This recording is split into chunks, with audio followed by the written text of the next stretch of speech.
So one of the things I know that we'll have noted in some of the teams that we work with is this idea of not wanting to offend, to be nice to people.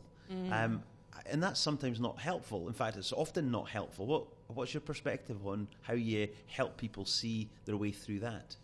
Yeah, I think there's nothing worse when you observe teams or hear of them sitting in team meetings and all agreeing and nodding and thinking everything's fine, and then walking out and it's like, oh, that was a pile of rubbish, wasn't it? That's not helpful. It's not helpful for anybody. So more often than not, that's what I see. I see people pretending to agree and not wanting to engage in any kind of dialogue that might probably see them being put in a bad light. They don't like to offend and to be the one that's stirring the pot, if you like. But all that happens is if they don't have their voice heard, then they're not likely to commit to whatever course of action has been agreed at that meeting or what they're being asked to do, because they don't feel that they've put their point across. And if they don't feel engaged in activity or committed to what's been asked of them, they're not really going to see it through.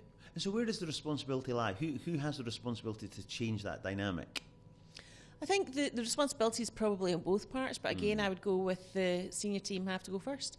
They have to show that it's okay to engage in meaningful dialogue and discussion, which might upset the apple cart a little bit, as long as it's for the greater good of the business. It's not about ego. It's not about me not liking you or valuing your opinion. It's about what's good for this business. Let's hear everyone's opinion. Let's hear what you've got to say, and then come to consensus and move forward.